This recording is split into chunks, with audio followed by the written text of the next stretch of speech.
They did not know it then, but on the night of August 9, 1942, in the black waters northwest of Guadalcanal, the United States Navy sailed straight into the jaws of a weapon that no American officer believed could exist.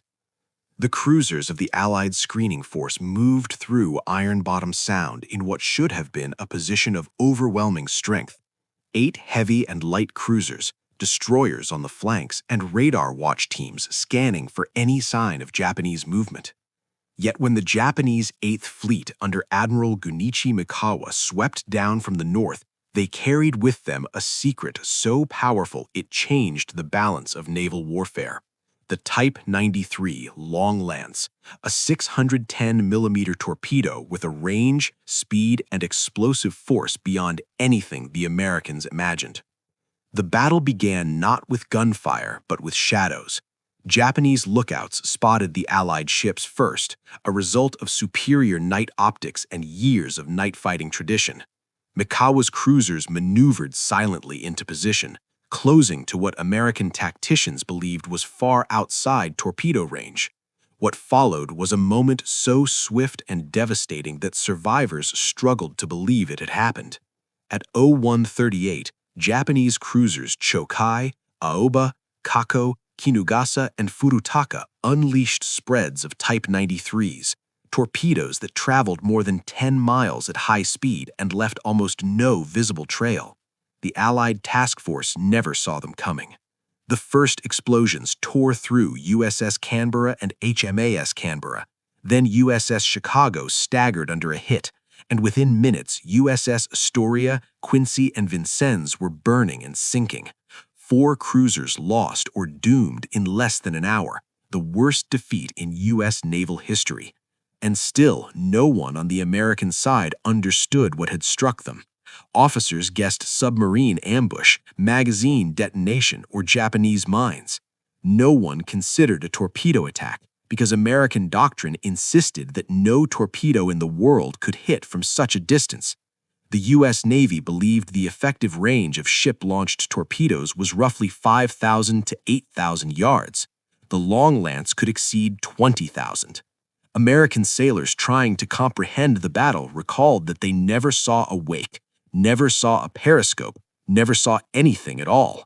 The water simply erupted beneath their ships. That was the genius and terror of the Type 93.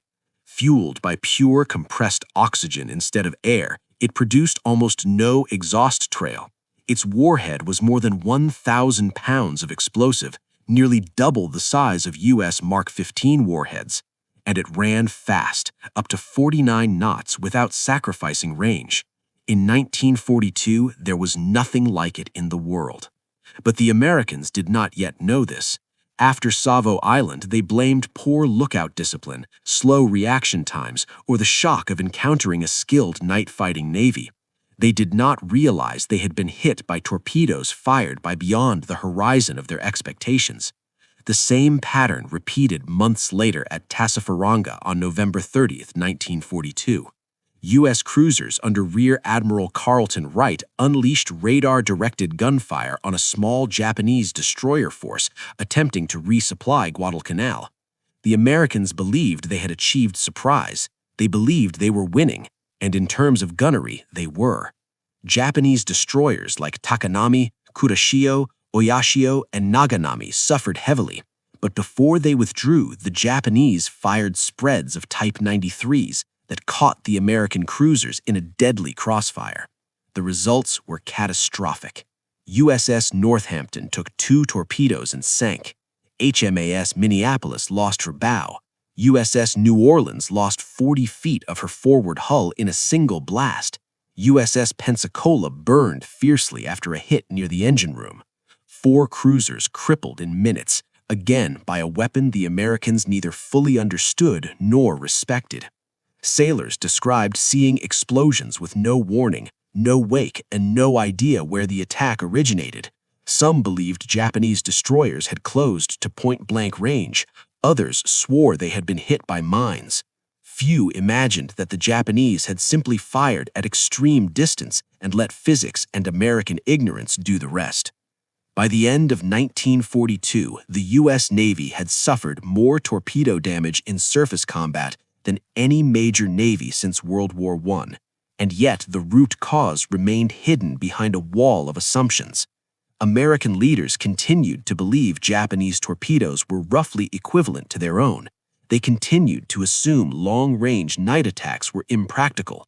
They continued to underestimate the skill of Japanese torpedo officers. The truth was harsher. The Japanese had mastered a style of night surface warfare that the Americans were unprepared for, using a weapon the Americans had never trained to fight. The shock of Savo Island and Tassafaronga was not simply defeat, it was revelation. A revelation that something terrifying and unknown was stalking American ships in the dark, striking from distances they had been taught were impossible. Only later would they learn the name of the weapon that haunted them, the long lance. In the months following Savo Island, American officers struggled to explain how a supposedly inferior navy had struck with such speed, precision, and overwhelming lethality. The answer was not a single failure, but a system of vulnerabilities, technological, doctrinal, and tactical, that left U.S. surface forces exposed to Japan's mastery of night warfare. At the core of this weakness was radar. In mid-1942, most American cruisers and destroyers carried SC or SC-1 air search radar, equipment designed to detect aircraft, not surface ships. These sets lacked the resolution to pick Japanese ships out of sea clutter and often failed to provide reliable bearing data at night. While a few ships carried the newer SG surface search radar, it had not yet been widely deployed, and many captains still trusted their lookouts more than their unfamiliar electronic instruments. Japanese ships, meanwhile, relied on extraordinary visual training. Their lookouts, arguably the best in the world, could detect enemy silhouettes at ranges where American crews saw only black horizon. This meant the Imperial Navy almost always made visual contact first, maneuvered first, and fired first. The second American disadvantage lay in training. Before the war, the U.S. Navy believed night engagements would be chaotic, largely ineffective affairs. As a result, night fighting doctrine emphasized caution, maintain formation, avoid confusion, limit aggressive maneuvers, and refrain from firing unless targets were confirmed. The Japanese, by contrast, treated night as their primary battlefield. They held large-scale live-fire night exercises using coordinated destroyer and cruiser formations. They trained officers to read patterns in moonlit water and taught lookouts to detect wakes, smoke, and silhouettes with uncanny accuracy. Japanese destroyers practiced mass torpedo attacks under simulated battle conditions, launching full spreads in darkness to perfect timing and coordination. When war began, they were executing methods the Americans barely understood. Torpedo quality further widened the gap. The U.S. Navy entered the war with the Mark 15 torpedo, theoretically capable but plagued by severe flaws. It often ran too deep, its magnetic exploder frequently malfunctioned, and its contact exploder failed at certain angles of impact. Many Mark 15s simply did not detonate or veered off course. Some American destroyers at Tassafaronga fired full salvos of torpedoes and achieved no hits at all. In contrast, Japanese destroyers carried the Type 93, longer, faster, deadlier, and far more reliable. Japanese torpedo crews trained relentlessly in precise salvo timing, adjusting for speed, wind, and target bearing with calculations honed through years of exercises. American commanders, unaware of the long lance's extreme range, made a fatal assumption during night battles.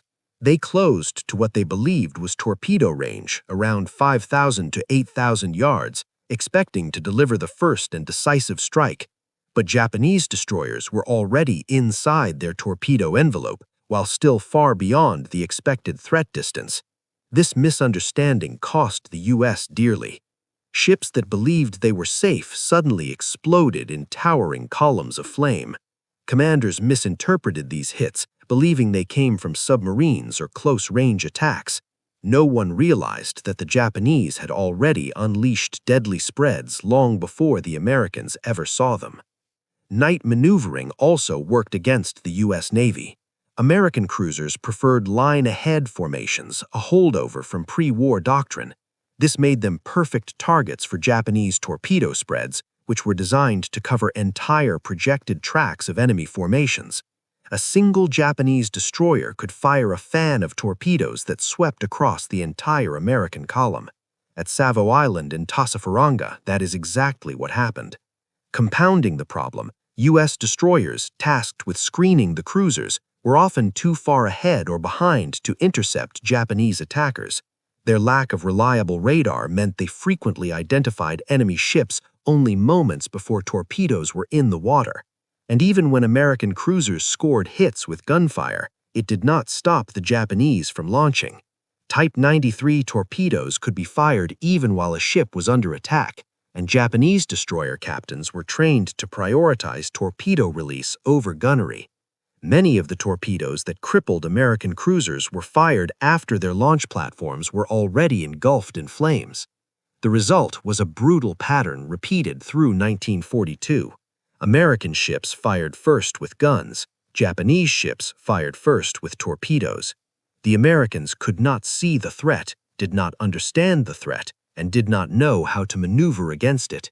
They continued fighting a style of naval warfare that no longer existed, while the Japanese had embraced a modern, long-range, night-focused approach built around the long lance. Until the U.S. Navy uncovered the true nature of the weapon being used against them, they were fighting blind. For months after the disasters at Savo Island and Tassafaronga, American naval officers struggled to understand how Japanese destroyers were inflicting such disproportionate damage. Reports from the survivors contradicted everything the U.S. Navy believed about torpedo warfare. Men swore that explosions came from impossible angles or from ranges far beyond any known torpedo's reach. Lookouts insisted they never saw wakes.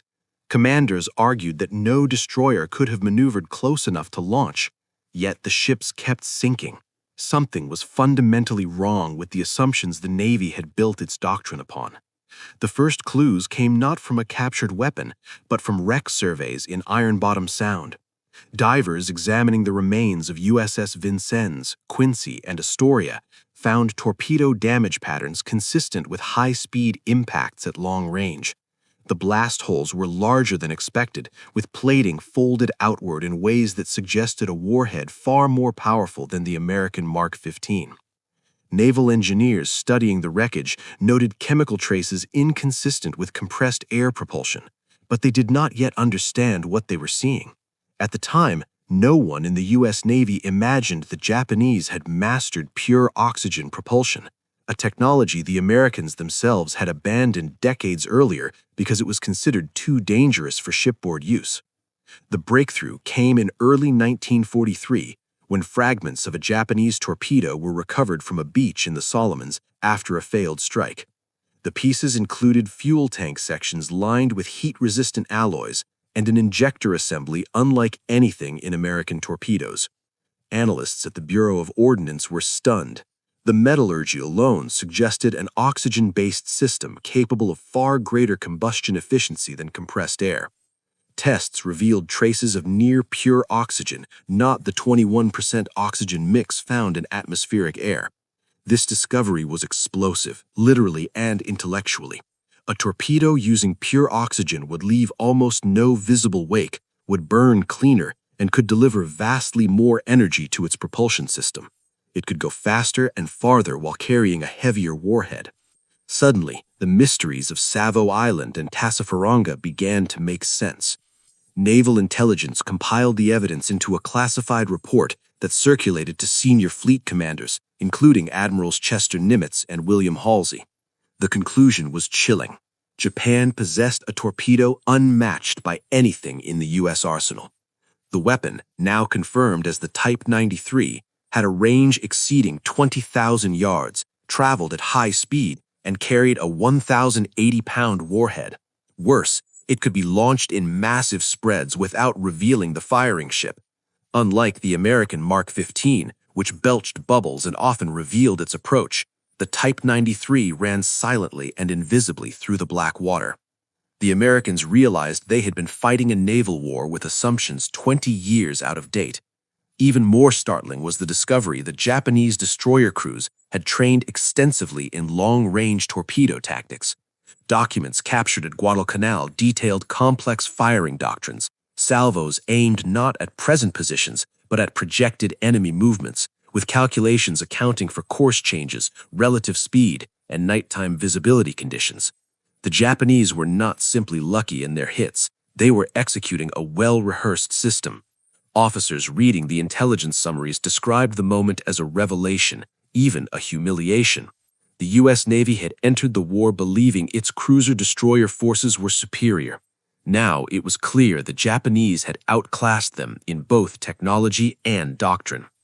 Additional evidence arrived from the analysis of a damaged but recoverable Type 93 warhead found after the Battle of Columbangara. The sheer size of the explosive charge stunned ordnance specialists. The Long Lance carried more than twice the explosive content of the American Mark 15, explaining why so many U.S. cruisers had been gutted or crippled by a single hit. The intelligence reports forced a complete re-evaluation of surface warfare assumptions. American commanders finally understood that Japanese destroyers did not need to close to suicidal ranges. They could fire from far beyond the reach of American torpedoes, often before U.S. ships even detected their presence. The implications were staggering. It meant every night engagement fought in 1942 had been stacked heavily in Japan's favor, not through chance, but through design. It meant that American cruisers had been unknowingly sailing into torpedo envelopes far larger and deadlier than any previous Navy had ever created. And it meant that unless the U.S. Navy adapted fast, it would continue losing ships to an enemy weapon it could neither see nor counter. The discovery of the Long Lance did not immediately solve the problem, but it finally exposed the truth. The United States had not been fighting ghosts in the night. It had been fighting physics, innovation, and a torpedo decades ahead of its time. And now, at last, the Americans knew what they were up against. Armed at last with the truth about the Long Lance, the United States Navy realized that merely improving gunnery or adding more destroyers would not be enough. The problem was structural. Japanese destroyers could fire from twice, sometimes 3 times the range American commanders believed possible. They could launch without revealing themselves, and they could cripple or sink heavy cruisers with a single hit. To survive, let alone win, U.S. forces needed to rewrite the rules of night combat. The first and most important improvement came in the form of technology, the introduction of the SG surface search radar. Unlike the earlier SC and CAAM sets, SG radar operated at S-band frequencies, offering unprecedented resolution. For the first time, American ships could reliably detect surface contacts at night and in poor weather, identifying small destroyers at distances that rivaled Japanese optical spotting. Radar did not just enhance awareness, it shifted the balance of initiative. No longer would Japanese lookouts dictate when the battle began. Now, American destroyers could locate enemy formations before they closed to torpedo range, maneuver preemptively, and open fire with radar-directed gunnery. The second adaptation was tactical, abandoning the outdated line-ahead cruiser formations that made American ships perfect torpedo targets. In their place emerged dispersed formations, designed to minimize the destructive potential of long-lance salvos. Tight clusters of cruisers, once the standard, were broken into flexible groups, screened aggressively by radar-equipped destroyers. Task forces now maneuvered with greater spacing, reducing the chance that a single fan of torpedoes could cripple multiple ships. American destroyers were also given a new, more aggressive mission: torpedo interception and early disruptor attacks. Rather than trailing behind the cruisers or remaining on the flanks, they were ordered to push forward into contact, using radar to locate Japanese forces, launch their own torpedoes first, and force Japanese ships to maneuver defensively rather than offensively. This alone reduced the effectiveness of long-lance salvos, because Japanese torpedo doctrine relied on stable target tracks. If the Americans dodged or changed course early enough, the deadly spreads became far less lethal. The third innovation was the development of torpedo-dodge maneuvers, something the U.S. Navy had previously considered nearly impossible in night combat. Radar allowed ships to detect when Japanese destroyers turned sharply, an indication they had fired torpedoes. In response, American captains began ordering immediate turn-away maneuvers, altering course 20 to 30 degrees to throw off Japanese solutions. Although risky and often executed under fire, these turns saved countless ships. By forcing Japanese torpedoes to miss their predicted intercept points, the Americans bought themselves precious seconds and sometimes entire battles. Combined with zigzag patterns during approach, the U.S. Navy dramatically reduced its vulnerability to long-range spreads. The fourth major adaptation involved fire control and gunnery doctrine. Radar-directed gunfire, once experimental, became central to night engagements. Ships no longer waited for visual confirmation. Instead, the moment radar plotted a solid contact, American cruisers opened fire with full broadsides, saturating the grid square where Japanese destroyers were likely maneuvering. This aggressive posture directly challenged Japanese plans. Their night doctrine assumed American hesitation. It assumed they would wait for sighting reports. It assumed confusion. Radar cut through that confusion like a knife. Japanese officers who once held the initiative by observing American silhouettes at long range now found themselves targeted before they could close within torpedo launch distance. Perhaps the most important tactical breakthrough occurred during the series of battles in the Central Solomons, Kula Gulf, July 1943, Vela Gulf, August 1943, and the Battle of Cape St. George, November 1943. In these engagements, U.S. destroyers under commanders like Frederick Moosbrugger and R. Lee Burke used radar positioning to launch their own torpedoes first. They fired from ambush, then immediately maneuvered clear before the Japanese could respond. At Vela Gulf, American destroyers sank 3 Japanese destroyers without suffering a single hit. It was the first time in the war that Japan's night-fighting destroyer forces suffered a decisive defeat in a torpedo engagement, a symbolic reversal of all that had happened at Savo Island. By late 1943, the Americans had turned a weakness into a strength. Radar gave them eyes in the darkness. New formations reduced their vulnerability. Torpedo-dodge doctrine saved ships that would once have been lost.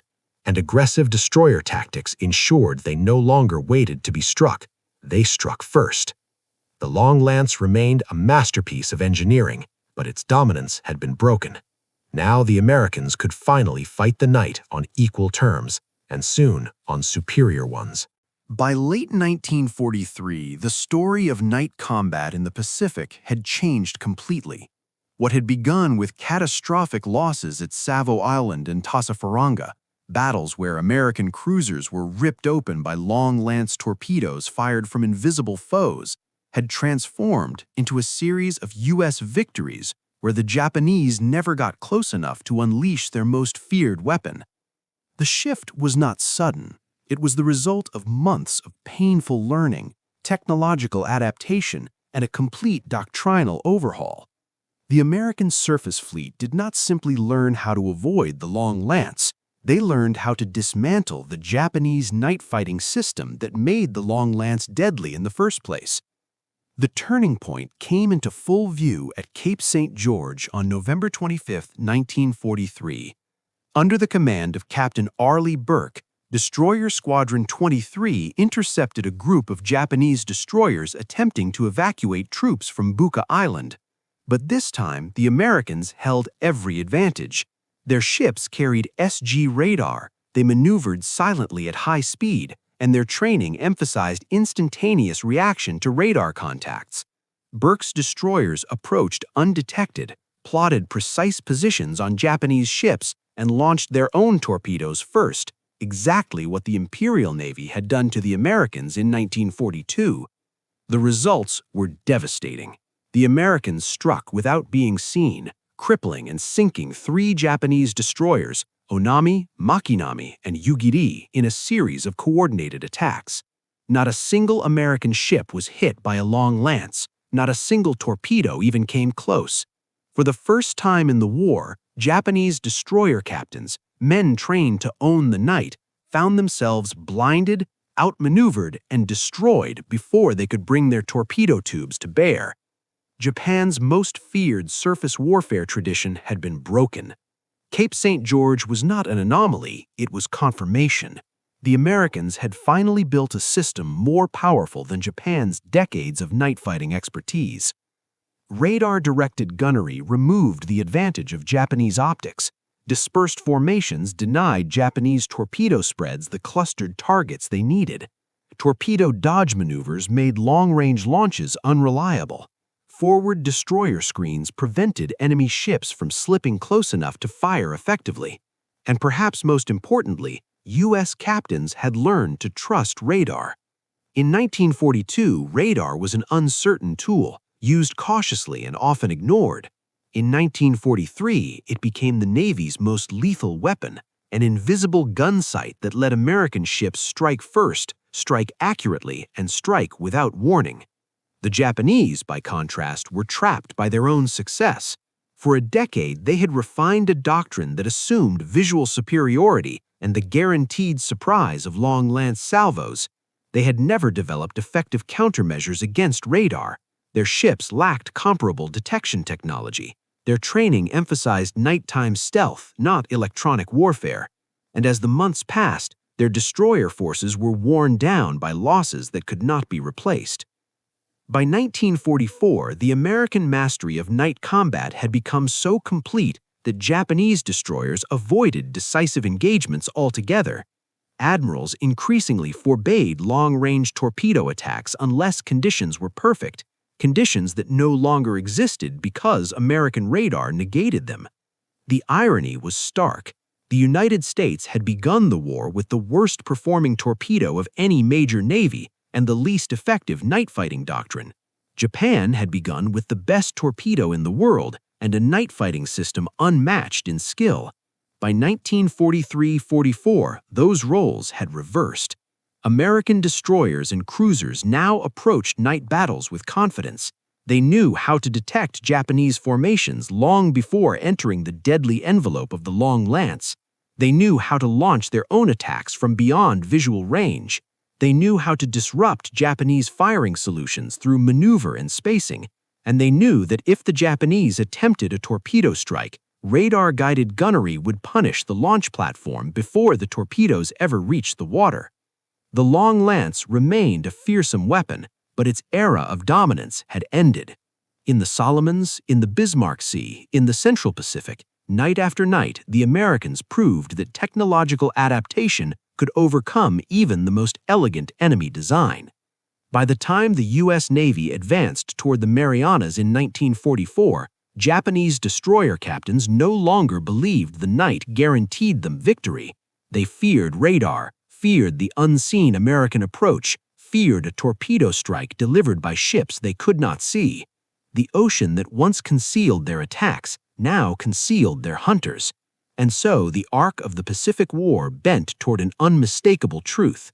Japan had begun the conflict with the finest torpedo ever built, but America ended it with the finest night-fighting navy the world had ever seen. In the space of a single year, the United States had turned the long lance from a phantom terror into a solved equation.